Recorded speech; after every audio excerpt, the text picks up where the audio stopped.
I mean, the Truman Show was another moment where, you know, I had to kind of deal with, well, you're not allowed to do that. You know, you've presented yourself one way, and you know, it's a tough thing to convince people that there's something more, or that they might want to see something different. But I've always believed, all the way along, I've believed that it was about a spark. Right. It was about who you are as a person. It's about your soul. Yeah. It's about not necessarily. I mean, you do what you do so well. But there is something about you that is attractive to people in a way that they want to sit and watch you for an hour and listen to you and listen to your insights. But it's about you and who you are. What is it worth? What is it worth? And that's what I've come to so many times in my career and my life, is that I've said the safe road is going to pay off. There are many payoffs to it, but I can't be there and have my soul be on a completely different track. I just, it's always worth losing to me. It is. It's always worth risking. And if this other side of me is not a popular one in the scheme of things as far as movie tickets go, then you know what? I'll find a way to sneak it in there. I'll make a plan. I will show myself. You know, I will find a way, and even if I'm not as popular, I will live in that area. I will expand myself. I mean, I started out with many desires as far as this business goes, and I've so surpassed all of them that it's not as meaningful to me anymore. I really love the work itself. I've examined myself on several occasions. Why am I really doing this? Am I doing this because I want to be famous? And I think there was an element to that when I started out. Sure. I wanted to be a rainmaker. Yeah. We should talk about that a little further. Well, what does that mean? That means I think I wasn't necessarily seen as much or as intently as I wanted to be when I was a kid. I had a job, at least in my own mind, and that was to make my mother feel better. She was kind of very ill in many ways, and so it was to make her feel better. And I think ultimately, I imitated my father. He was a very funny guy, but also I felt some need, and maybe I don't know whether they created it or I created it, but I felt a need to make them feel that their life was worthwhile, that they did something special just by the very fact that they brought me into the world. Yeah. So from a very young age, I wanted to convince them that I was a miracle. And then I wanted to convince the world that I was a miracle. and now I want to convince the world that I'm just like them. So you went from convincing first you're a miracle and then that you are just like them. Yes. And how does that play out today in terms of convincing the world you are just like them, that you are? Well, what I'm finding is an interesting thing, because I have a lot of people asking me, well, are you afraid that people won't accept you? And I know that in my life, and at least in my, the circle of people I know and know my friends that know my work, it seems like, and even people I talk to, like you, it seems like people are almost waiting for it. That they've suspected that there's another level to me, and they're kind of intrigued and interested in what that might be. It's that, and it's an addiction. Obviously, I mean, I'd love an addiction to just knowing yourself. Yeah, an addiction to trying to figure out, and maybe this is an impossible task, but everybody's looking for bliss, in some way or another. And I think I've come to the realization lately that bliss comes in waves, and everybody gets a certain amount of it. Yeah. But in between, it's just hard work being in this body. And that it is the unwise person to expect bliss will be there all the time. Absolutely, absolutely. But you look for it. You look for it, and you wonder why you're off the beam all the time, or whatever. So I'm constantly examining myself. I probably do it too much. I've always overthought everything. I mean, you're reading Emerson, and you read. Right. Which is like the big thing for me, in life right now is the excerpt from Compensation, the essay he did on compensation, where it talks about that man would see the mermaid's head but not the dragon's tail. Yeah. And this is something that happens over and over and over in my life, in relationships, in choices that I make professionally. A lot of times you just don't want to believe in the bad. But the bad is there, You know, the negativity is there, or the obvious drawback to the situation is there, but you just go, I want. Yeah. And that comes down to thy will be done and everything biblical. It's, you know, it's, so I'm always struggling with these concepts. My desire is my only problem in this world. Your desire? Yes. To do, your appetite? My appetite, yeah, absolutely, yeah. To prove everything and to be everything. But you... It's our intention. Our intention is everything. Nothing happens on this planet without it. Not one single thing has ever been accomplished without intention. So I started thinking about my life, and I started thinking about this conference and what we're about, and I looked back and I thought, well, I was two people my whole life. I was in the living room entertaining people, being a monkey, you know, doing my thing for the company and trying to relieve my mother, who was suffering. She had rheumatoid arthritis and phlebitis and everything under the sun that was nagging at her, and she was depressed. And I wanted her to be free. And I wanted her to realize that her life was worth something because she gave birth to someone who was worth something. And then I would go into my room and I would sit with a legal pad. I was a little kid, and I would sit there and I would try to figure out what it meant, what it was all about. Why are we here? What is this? And one day I read something from Buddha that said that all spirituality is about relieving suffering. And I suddenly realized that's what I'm doing in the other room. and I'm aligned. You know, my purpose is aligned with this. So I felt incredibly lucky. I lose sight of that all the time. I get caught up in different concerns and ego concerns. But I'm so lucky to be a part of this community and to do something that is of value. And I really cherish that. And we are all one thing. It really is true. Can I speak to the person in the last row, in the very last seat against the wall? Is there someone back there that can say hello? What's your name? Andrea, are you aware that, do you have the distinct, palpable feeling that your intention created this evening, as well as Melissa's? Do you understand that all of this entire event is happening inside you?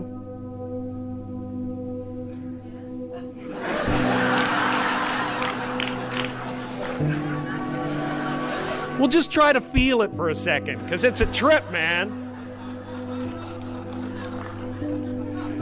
Some people go to the Super Bowl. I am the Super Bowl, man. I swear. My friends are all going, did you see that play? That was great. I'm like, yeah, but the energy coming out of me right now, man, is unbelievable. I'm just sitting there. I'm the stadium. I'm the vendors outside. I'm the crack dealer on the corner. I'm everything, man. There's no end to it, and it's so much fun. It's so much fun. So I hope you can feel that, and I hope you understand that you are one of the creators of this evening, that your intentions and your desires created this evening as well. And then I hope you are able to ask yourself, why did I get such a crappy seat? And be okay with it. I mean, you're in the last row, in the last seat. And yet you created this.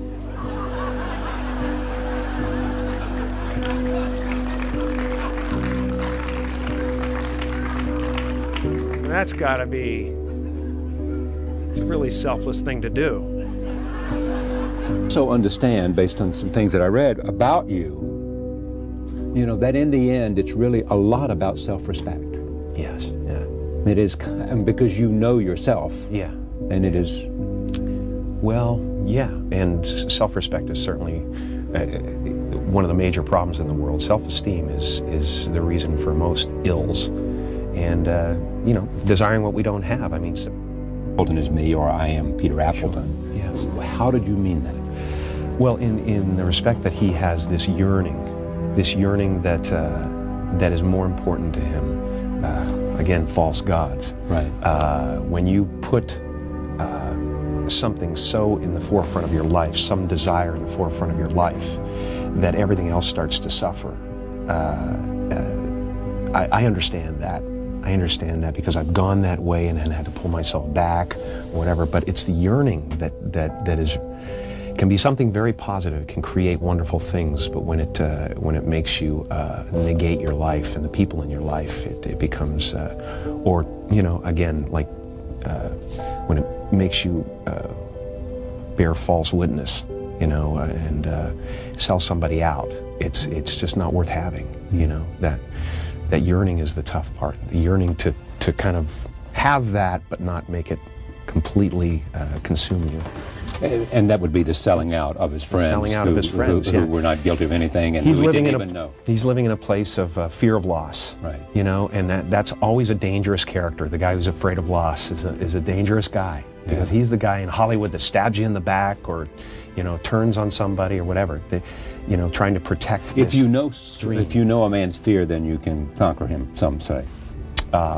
Truly. I mean, that's what the Blacklist era was about. Somebody, McCarthy, sat back and said, my gosh, what a wonderful fear to take advantage of, and to bring myself to power through it, You know what? I believe in the universe. I believe in the Horn of Plenty. I believe in the cornucopia.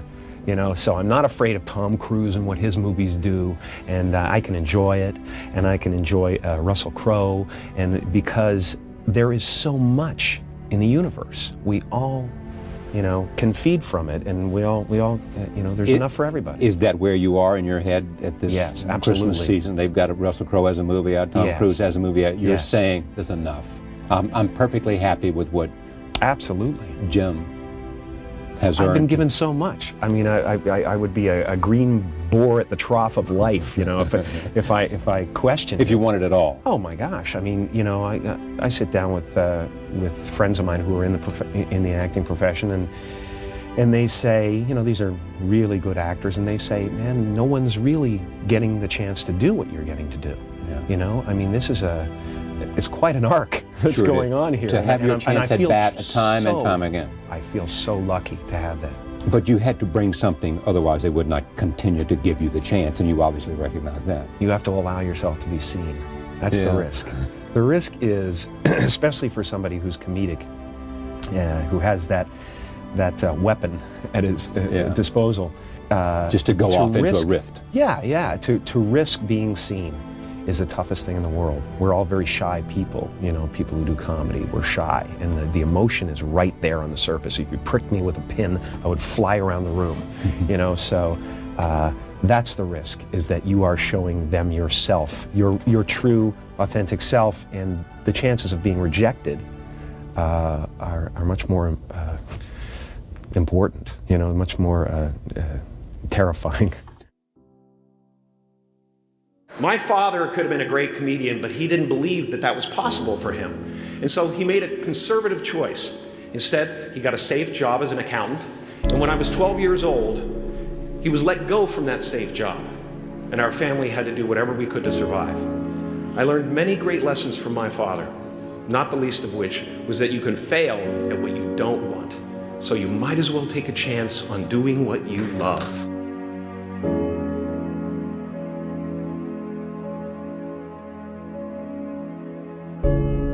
That peace that we're after lies somewhere beyond personality.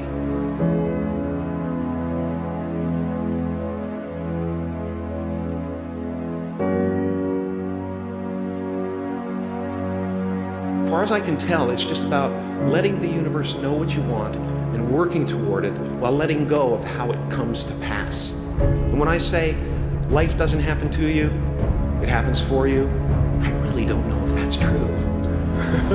I'm just making a conscious choice to perceive challenges as something beneficial so that I can deal with them in the most productive way. You'll come up with your own style. That's part of the fun. Like many of you, I was concerned about going out into the world and doing something bigger than myself, until someone smarter than myself made me realize that there is nothing bigger than myself. You are ready and able to do beautiful things in this world. And after you walk through those doors today, you will only ever have two choices: love or fear. Choose love, and don't ever let fear turn you against your playful heart.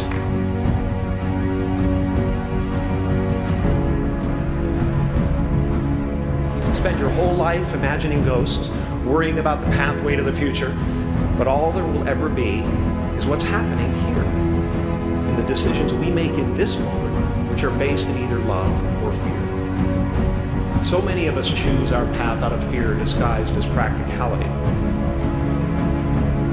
What we really want seems impossibly out of reach and ridiculous to expect, so we never dare to ask the universe for it. I'm saying, I'm the proof that you can ask the universe for it. Please. I can tell you from experience, the effect you have on others is the most valuable currency there is.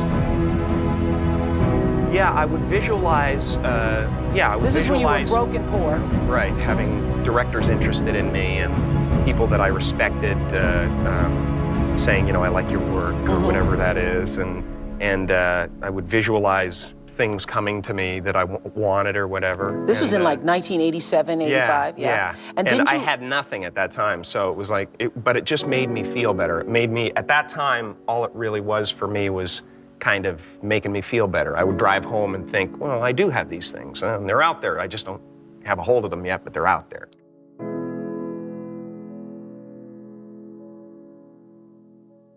I wrote myself a check for $10 million for acting services rendered, and I gave myself 5 years, or 3 years maybe, and I dated it Thanksgiving 1995. And I put it in my wallet, and I kept it there, and it deteriorated and stuff. But then, just before Thanksgiving 1995, I found out that I was going to make $10 million on, I think it was Dumb and Dumber. It's all a risk, but yeah, no, going on stage would be wonderful. I used to, you know, I did 15 years in the comedy clubs before I really started acting. Well, one-on-one, in stand-up, which is a PhD of some kind. Well, it's a PhD of being able to relate to an audience, for sure. Exactly, yeah. You know, and that's handling drunks. This is the thing. It's like, God, you better own it, you know? Whatever it is, you better own it. I know. I have this need for stuff. I'm always like afraid almost that, you know, I like say prayers, you know, make sure, you know, that I still have something to do here because you know, I really believe in the idea that if you don't have something to do here, you go. Well, what's interesting, you said something about your parents that just fascinated me. At a certain point, they were just waiting for the end. Yeah, and absolutely lovely people. Right. But kind of lost heart, you know. My father lost his job, and that hurt him a lot. Attrition of life had taken its toll. Yes, absolutely. And I think at a certain point they weren't enjoying it anymore. They weren't. They were just kind of waiting around. And I saw that early on, and I said, no, I can't have that. I have to break that cycle. You know. I'm fascinated with that myself, and I'm wary of it myself. About my motivations, about my allegiances, about what I'm expressing in the world, you know, just my day-to-day, you know, contact with people. The idea that, you know, if people come up to me and say, I love you, you know, I try extra hard to give them energy, you know, to make it something that isn't about me. It's about them and this moment, or whatever it is. You know, I'm constantly, you know, trying to figure out where I'm at and whether I'm corrupting myself or not, or I'm probably just, you know, really too much about this, but it weighs heavy on me a lot. I believe in manifestation. I believe in, you know, putting a rocket of desire out into the universe, and you get it when you believe it. You get it when you believe you have it, and that's the key. Is like people still, they sit around going, when's it going to come, when's it going to come, when's it going to come, when's it going to come? and that's the wrong way. You're facing the wrong way, you're facing away from it. You have to go, it's here, it's here, it's here.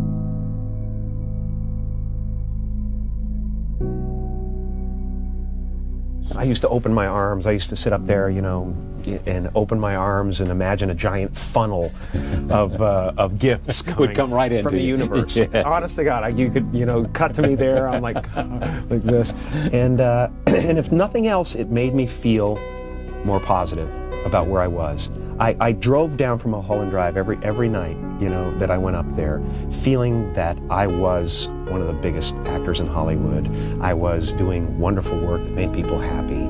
I was, you know, I owned all that. That was it. You know, I guess, you know, what I own, when you think about it, is my faith. That's what I own. That's about it. Because I started thinking materially and all those things. Your faith in yourself. Life. Or your Absolutely. faith in some... Faith in the universe, faith in myself, yeah. That is in the end what you own. That's the it. Sense of... That's all I have. That's exactly right. You can strip all the stuff away, and right. And if you have that sense of... That's huge. It's as big as it gets. That's what they... huge. You know, for the most part... I've seen mountains move in my life, so I've had just endless gifts, and they've all been things that I have, at some point, sat and made myself believe were possible. And you did, with the check 4 years earlier, you did what with it? Right. I wrote myself a check when I was up on Mulholland Drive. Right. I wrote myself a post-dated check, Thanksgiving 1995, for the sum of $10 million. And again, it wasn't about the money, it was about where you are if you're receiving that kind of money and what you're doing. Because I've examined that all the way along, you know, when all this $20 million man business was happening. You know, I've examined what my motivations are, and the fact is I'm addicted to expressing myself in certain ways, and I have to do it, and I would do it if I was making 20 cents. Yeah. So it's really about that. Especially now, I have enough money to live 20 lives, so I can't stop. I'm fascinated by what creates characters. You know, what defines people? What creates them? What puts them together? Everybody's Frankenstein, and they just like as life goes on, you either lose pieces of yourself, gain other pieces, and it just, that's the fascinating thing about acting. It's like somebody like Andy Kaufman. What is it? And I stood by his gravesite, you know, with his sister, and she said one thing to me that cleared it all up, and that was that Andy was never part of the club, so he created his own club that no one else could be a part of. Because I was fully, you know, prepared to just play out, you know, stand-up comedy in comedy clubs. And but there's something within you that constantly pushed the edges of the envelope wherever you were. Well, or at least took advantage of the opportunities that came around. And a lot of it has to do with, you know, just the courage to jump in. I mean, you know, to do films that are out of your so-called power alley, as they call it, it takes nerve, you know. So I have the nerve, you know, and we'll see if I have the goods, but I have the nerve, I'm just excited, really, about always changing, about crossing back and forth across the river and throwing the hounds off the trail. I love that. Just when we think we've got you, we know you, you're off on another route. Absolutely. And if I feel like I've been figured out, boy, look out. I will become something completely different, you know. Maybe I might not want to become something completely different, but express something completely different. I always felt like if the world is going crazy, I'll be calm. And if they're calm, I'll be the one hanging off the chandelier.